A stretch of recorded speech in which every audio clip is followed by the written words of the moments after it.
name, we will type record ID. This will be the record ID is used to assign a messaging session to an agent. The type of this variable will be text and will be available for input. Then we will click on done. Now we need to start the elements of the flow by adding a get record, and we will need to get the messaging sessions by adding in the conditions. So in here, I'm going to look for messaging session, and in the filter criteria, we are going to add the ID of it should be equals of the record ID of the variables that we have. So in here, I'm going to look for the ID should be equals to the record ID variable. And I'm going to just store the first record. And how to store the record data, I'm going to set it like this. Great. Now we need to add another element, and this element should be road work. This is like a special element that this type of flow has because it's an omni-channel flow that let us route the work. And we want to route the work to the agent. So for this one, we are going to call it route to agent because we want to route the messaging sessions or the chats of the clients to the CRS support assistant. So in this one, we'll keep it like default. Then in the record ID variable, we will select the record ID variable of the resource that we have created. And then in the service channel, we will select messaging because we want the chat. And then in the row 2, instead of queue, we are going to select AgentForce Service Agent. It will show this input, and then we are going to select CRS Support Assistant. If this option didn't show up, it's because probably your agent is inactive, so make sure that your agent is activated first. Then you will need to select this one, your assistant. In my case, I named it like CRS Support Assistant.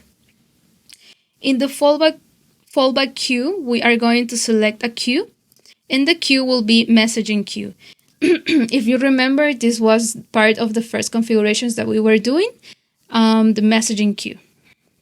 Now we can just save, and that will be our flow for routing the messagings to our agent, and we will call this flow route to agent. And then we will click on save. Remember to activate your flow. And we will start assigning this flow to our agent. So we are going to go back. We can just go back from here or to the tab that we have in here. And then in the quick find, we are going to look for messaging settings. And in the messaging setting, I'm going to click on the agent channel. So from here, if you see, we have this omni-channel routing. We are going to edit it. And in the routing type, we are going to select OmniFlow because we are going to select the flow that we recently created. And in the flow definition, we are going to look for route to agent. And the fallback queue, the queue that we also created from start. So now we are going to save and we are ready to activate our agent channel. It will show these terms and conditions. You will need to click in this checkbox and then just accept. So now we are going to create an event service deployment that can be used to distribute our agent. So we are going to the setup. In the quick find, we will type emb service deployments. And from here, we are going to create a new deployment. So we will click on new deployment. Then we will click on messaging for in-app and web. We will select web. And the service deployment name, I will add agent web deployment. In the domain will be my.site.com. And then in the messaging channel will be the channel that we recently created that was called agent channel. That's the one that we recently activate. And then we will click on save. So we will need to wait like a couple of minutes. Then if we will go back to our site, now if you see it's already created, we can also click on builder. And in the builder, we can publish our site. We can start publishing our site. I'm going to click on publish. So this will also take like a couple of minutes, but we can just go back. And if you see, we already have our agent web deployment. In here, we are going to set our business hours. You can select the default ones, but you can also customize your business hours. The business hours are like the hours where the agents can receive messages. The default business hours, it's like 24 hours, but if you want to personalize that information, you can just type in business hours in the quick find and then go to the configuration and create a new one. Great, now that we have the deployment services, now we need to go back to our builder. If you see, it's already published. It's publishing. And in here in our site, we need to add a component. So in the components, we are going to search embed messaging and drag and drop the component in our site. It could be whatever you want. And after that, you will see that it automatically set the agent web deployment, that it's the one that we recently created. Then it will tell the enhanced service URL. It will auto-populate in your org. And after that, we can publish our site again. So we can see the chat and we can start testing our assistant. So we are going to click and got it. If we want to preview this, we can click in preview. Then in the icon that looks like an eye, just click on authenticated user. And it would look like this. So if you see, it doesn't show up the chat bubble, but you need to do like some configurations. If we click right and then go to inspect and just go to console, we will see that there are some errors, but those errors, Salesforce, they have like a special configuration for that. I'm going to share it with you. But also that the things that you have to do, it's to add, I'm going to click on back to builder, and then in the settings, you will need to go to the security and privacy and change this security level to relax CSP, then allow.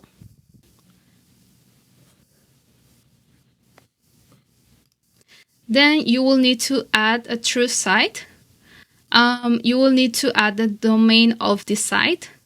How you will know the domain of your site? Well, you can also go to your email. You will receive an email when your site is already published. And if you see it shared the domain of your site, you can also copy this address. And we will go back to the trust site. We will add like a name. And we will paste that domain in here. We will add the site. And also, we will need to add the domain in the trust URLs. So for that, we are going to click on, well, I'm not going to do it from here. I will just go in the other tab that I already have open. Well, in this one, because I need to go to the setup. You will look for trust URLs. You will add a new trust URL. In here, you can add CRS site, then the URL. In here, in the CSP context, we select Experience Builder sites. We can check all the options in here and click on Save. Oh, remember to delete the slash. Then the last things you have to do is go to the course. You will click here in course. Then you will need to add a new one. And you will paste the domain also in here. Also, remember to delete the slash. Then click on Save. Now we are going to go back to our builder and we are going to republish this. I'm also going to share with you the Salesforce help for this kind of errors. Now I'm going to test it again. And for that, we are not going to use the preview option. We are going to test it like it's like a production. So I will go back to my email and I will click on my site, the domain. And in here, you will see that we now have the chat bubble. We are going to click in here. And if you see, now we can start a conversation with the assistant. So we are going to start by asking him, can you tell me about the Salesforce AI specialist course? As you see, the CR support assistant joined the chat. And he also has like a welcoming messaging. We can also personalize this message. And the assistant answered us back. And he said that the course focuses on teaching AI driving automation, instant AI, and AgentForce. And the course duration is 5 weeks. Then we can say what is the next available session for the AI specialist course. So the CRS assistant is responding, and then he is asking, could you please provide the date from which you like to check for available session? If you remember, we add that in the instruction to ask the client exactly what day is referring if he is not mentioning the date. So we can tell, what about March 24th?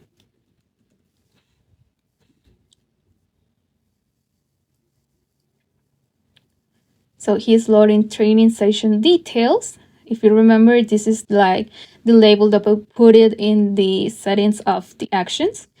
And if you see, it says the next available session for the Salesforce AI Specialist course is on March 24th. There's like an available session for the Salesforce AI Specialist course. And if we go to our Salesforce, we will see that the Salesforce AI Specialist has like 2 sessions. And this one is from the March 24th. And the other one is at the end of March. So, great. we have already developed our assistant and we deploy our assistant in the Salesforce side.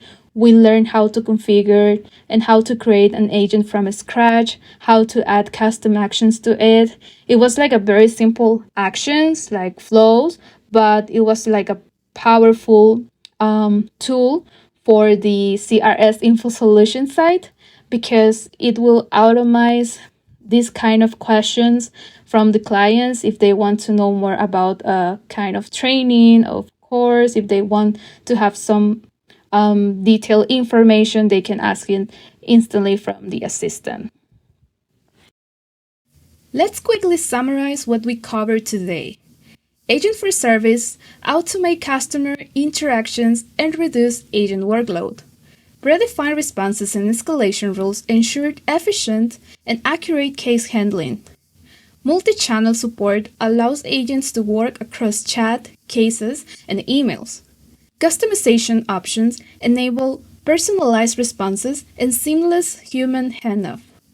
In our next session, we will extend agent capabilities by integrating prompt template actions to enhance automations.